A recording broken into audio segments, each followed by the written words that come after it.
So before I start my review for Yonder, I've got a slight issue. My arms are too long.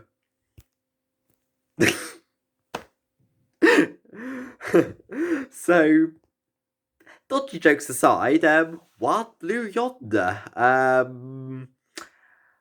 really don't know what to make of this episode because there's nothing about the episode that I didn't like. I just was downright terrified in it. I okay. As always, spoilers. Just spoilers. I don't know how I'm gonna avoid. There's no way I can avoid spoilers because spoilers. Yeah. So Wild Blue Yonder. I'll start off with the only slight niggles I had, and that was the cold open pre-credit scene. It had literally, it just literally felt pointless. It was just a bit there. Didn't really bring anything except for the fact they kept on calling gravity throughout the episode, which I really hope they don't keep on doing because that was just irritating a little bit. But maybe that's just the fact that wasn't my sort of humour. But oh well. I also did find the first 20 minutes or so of the episode slow, like getting incredibly slow. I was like, come on, do something. But I guess it worked, kind of building up the dread, building up the pacing, building up the tension. Yeah, they're really the only minor niggles I've got. But yeah, I must admit, I think this one will go up in estimations a bit. I think it suffers a bit from hype backlash now because it was hyped a lot, being the mysterious, scary one that we know nothing about. And I know that with the Doctor Who magazine, they put a whole load of redacted information about redacted names, which ultimately turned out to be pretty nothingness, considering that, well, the majority of the episode is just 14 David Tennant and Donna Noble, or David Tennant and Catherine Tate. Oh, it's complicated. I mean, I must admit, I thought the set itself was gorgeous. It looked incredible. I thought it was absolutely stunning. But yeah, I must admit that the bit that got me off guard was when the Donna and the Doctor in separate rooms, and then the Doctor comes back, and it just that the moment that I saw that, something just felt off, and then I don't know why. And then the moment that Donna came into the Doctor's room, I mean, I thought there could have been sci-fi shenanigans, time slips, but my first thought was doppelgangers, um, which I kind of proved to be right. I've had to give lots of bits of this second watch because I don't think I caught bits on the first viewing, but I definitely noticed they were wrong. They just felt wrong, especially the fake Donna. She just seemed too, I don't know, it just felt too still, like statuette like. It just, and then, oh gosh, the arms. The arms appeared and blimey. Ugh. And yeah, I'm not a big fan of elongated limbs. I'm not a big fan of weird body shapes and things like that.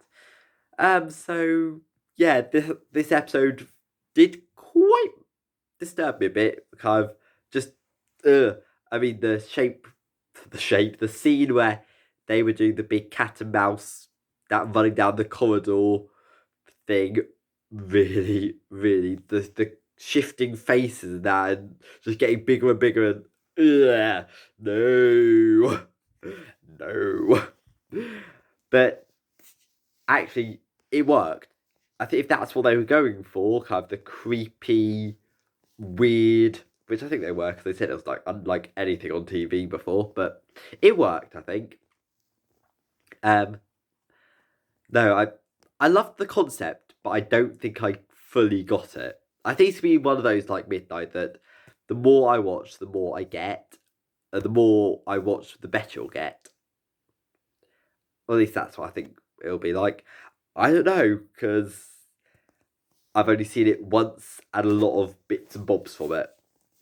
Um, I I I thought that I'm well. Let me start that bit again because I'm mixing my words up horrendously. I'm not familiar with the song Wild Blue Yonder, and so it didn't really mean anything. But I don't know if it needed to. I thought that the way they managed to get rid of all the defense mechanisms, the overpowered TARDIS sonic screwdriver thing that could so easily solve the story, just get in and go. That was gone throughout the entire thing. It was just like, what are they gonna do now? It was a bit panicky, but I think it worked. I thought that the way it was dealt with worked well. I mean, I did get it at first. I thought the CGI in that was incredible. Just the nothingness. Just yeah. My views have not changed. They're still chaotic and as mad as ever. But AO, um, the bit where they just escaped and they escaped from the oversized bits. I I love the fact that they didn't immediately like run into each other and then trust each other again because there's doppelgangers on the loose. Actually, that's what I want to comment on. I think one of the reasons that that kind of the all that elongated jaw, arms, double knees, all that freaked me out a bit. I think it very much reminded me of the not Impossible Astronaut, the Almost People in the Rebel Flesh from Series 6. Right series, wrong episode.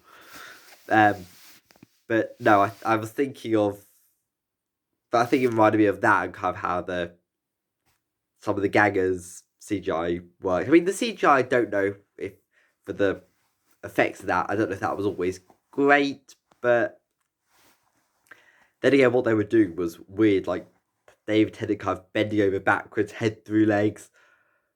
That was, and actually, I really liked the scene where they encounter the duplicates for the second time, where the Doctor just has this really really emotional heart to heart scene that really really seemed you thinking that it was a scene that actually I think has done a lot of good for Doctor Who. It's basically said that yes, I know people don't like the Chibnall era necessarily. It wasn't personally my favourite era, but that's just me. But it acknowledged that it is canon, it did exist, the flux did happen, the Doctor technically isn't from Gallifrey, who knows where the Doctor's from at this point. Also, that was quite amusing touch, the Doctor just getting this random crush on Isaac Newton, which, well, I say random, I don't know how random it was, I'm just saying random because it's the first word that popped into my head. But I thought that was quite amusing. Is that the right word? I don't know. It was a cool idea. It kind of worked, but the whole Isaac Newton stuff wasn't really something that I expected or necessarily thought fit with the episode. But I don't know. There's me again on another tangent. But the Doctor, I think he was confiding in Donna, and then you just see her kind of become a puddly, melty thing. I actually love the way that Donna got up her fake tenant thing, where she's just take the tie comes off, and then talk. Auntie Iris this, Southampton, all that, and then she goes, "Where's the tie gone?" Because it just worked. Because you would get so distracted about this endless waffle, and I think that is one of the things that is so good about Donna is that she can kind of go on about the pointless everyday stuff and yet still be with it enough to just know that something is not right. Um, then I started getting confused because then they all appeared in like a square. Like I think I kind of got how they worked out the right dollar, but I don't know how the right doctor was discovered. So I was very confused with that. But the salt line thing, It worked. I think. I don't know. I think the main reason for the salt line is to summon. I'm just gonna say the toy maker for next week. There's no way I can keep that secret. It's already known that next week's Neil Patrick Harris's toy maker. But yeah, I'm not sure I fully understood it. I mean, I know the superstition and that, but I'm not sure why it would work with doppelgangers. I don't know because I thought it only worked with like vampires and ghosties and goonies and things that go bump in the night, which was not the horse skeleton thing. That was something. The whole mystery, like, what was this banging? Why is there no life signs? What on earth is that robot doing? But no, and I'm digressing again. Focus on what I'm talking about. But so the salt thing and kind of I think from what I gather they were copying thoughts, or the thoughts were kind of making them become them, and so they were getting more and more closer to becoming. I know by the end the Donna one was nearly Donna. Sort of, I think that makes sense. But the try not to think bit, I mean, have you ever tried not thinking? It is so difficult. And especially as they're giving questions, the doctor's working out.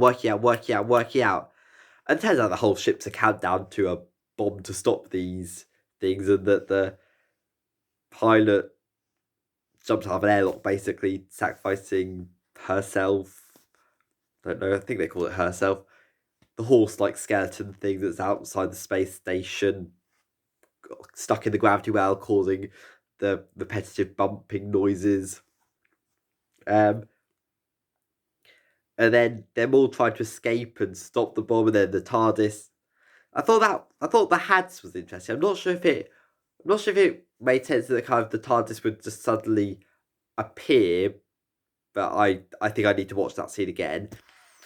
I didn't get how the Doctor got the wrong Donna at first. I mean, I still don't know. I'm still not exactly sure why.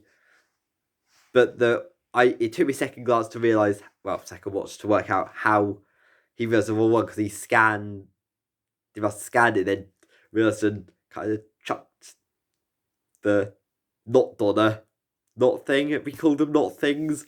I don't know. They look like things to me, but what sort of things, I don't know. Mysterious aliens.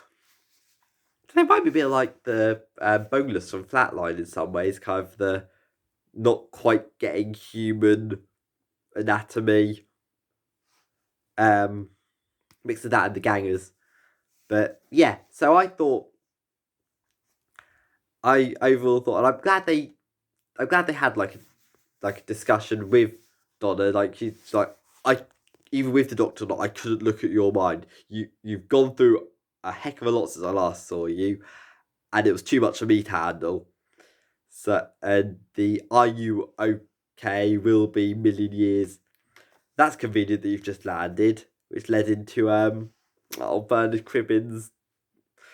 Oh, I mean, I knew he'd managed to film something before his passing away, but I didn't. That just seeing him again, it was bittersweet because unless the film they managed to the scene they managed to film was kind of split in two for like the start of the next episode, but that's all they've got of him. So that's it for Wilf.